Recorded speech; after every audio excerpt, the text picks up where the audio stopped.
What's up, YouTube? Welcome back to my channel. I'm Steph, growing in zone 6B. If you are here for the first time, welcome for the first time. So this is the third fall planting video. I've been planting peas, carrots, beans, kale, broccoli, all of that. So today I am doing what I think is my final planting for fall. And it is collard greens. So I have I'm gonna sit this camera down and I'm gonna tilt you guys, if I can, this way.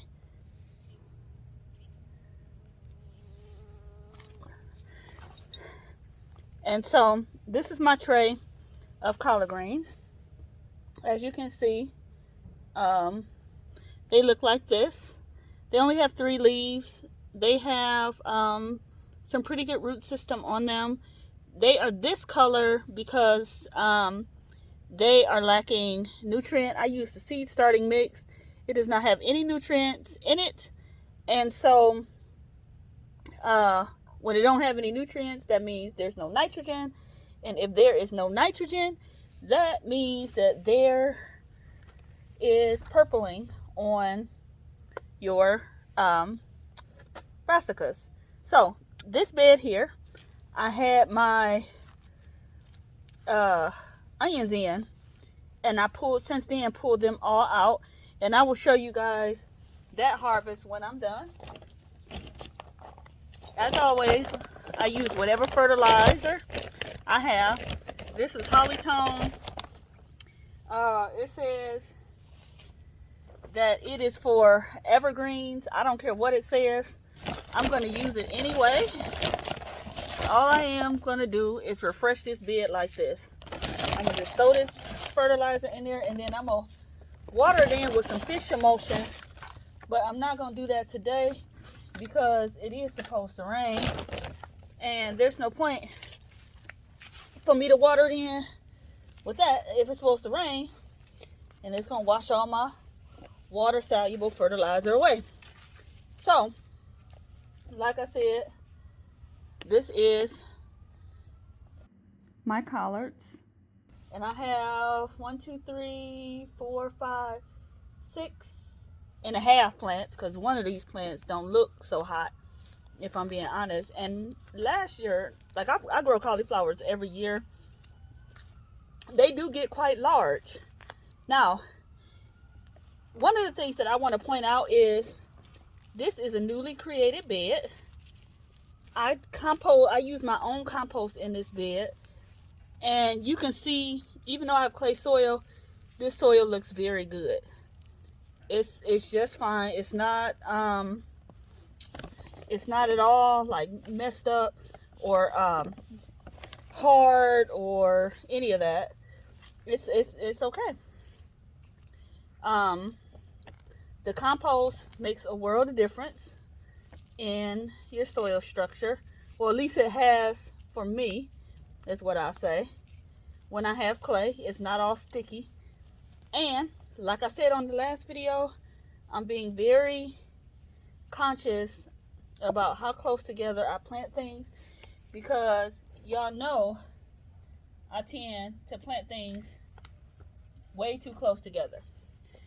Now, this plant here has a good root system also, but it also has some aphids on it. Not that leaf, but these leaves have some aphids on it. You know what? I'm just going to pinch them off. Just like that. And the stem looks good. No aphids on the stem. I'll watch it and see if I need to do a rinse on that plant. But since it's kind of small right now, I'm just going to leave it. And if it doesn't make it, then I have these other plants that are just fine. But for argument's sake, I am going to inspect them. This one has aphids on it as well. I didn't even realize that these aphids were on these plants. Actually, since they all probably have them, I probably will now I'll probably give them a rinse. Or actually, since it's supposed to rain today, the rain is probably going to wash these aphids off anyway. But in case it doesn't, I want to go ahead and make sure that it's treated. So that could also be some of the reason why these plants look a little discolored, is because they have aphids. So I haven't been keeping up on it. Probably should have checked it earlier. You know, oh well, that's what it is. I didn't, so you know, it is what it is. Oh, this one doesn't have it, I don't think. Oh yeah, yes it does. They all have aphids. And so, okay, that's fine. I'll have to go ahead and treat them all. I'm gonna let this rain do what it do. I'm gonna see if that makes a difference. I want to give my plants plenty of space to grow and thrive, but I ain't worried about no aphids. They'll be treated. So it's been a couple days since I made this video. It was raining, y'all, and so I went ahead and got some other things done, but I wanted to complete the video so that I could show you guys what it is I did with these collards. So the first thing that I had done is I went ahead and watered these collards in with a water soluble fertilizer. I use fish emulsion. It has a lot of nitrogen, which is what your leafy greens will need. The next thing that I did is I went ahead and put down a layer of slug and snail bait. I have a lot of slug and snails in my garden from all of the rain and the moisture. And then the third thing that I did is I went ahead and put down this grass. Now, this grass here, I didn't lay it down thick. As you can see, it's like halfway dry. Typically, when I use grass mulch, I try to make it very thin. Like you can see this piece right here. You see how this is kind of matted? You don't typically want to use like that because it's super wet. I left it, it'll dry okay, but it'll be matted.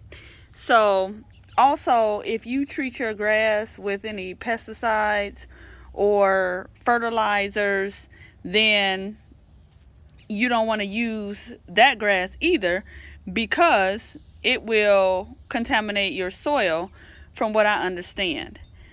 Another thing that I want to mention is, do you see these hoops that I built out of pool noodles? I put one on that side and put one on this side. This is just rebar and pool noodle. So the purpose of that is, if it gets cold, really, really cold, then I can cover this bed if I need to. Typically with the collards, they tend to do okay in zone 6B, but last year it got down to like 20 degrees and I wasn't quite sure, so I just kind of threw something over them. The purpose of planting now is so that your stuff is established, and that when the ground freezes, it can take a frost. My collard greens typically will last 2 seasons, so I'll get a harvest, you know, in the fall or winter. I'll get another harvest in the spring, and then they will eventually go to seed. So that's it, y'all. That's gonna do it for this video.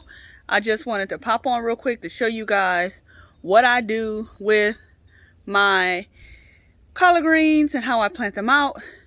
You guys get out there and get growing. Take care, and I will see you guys on the next video. Bye for now.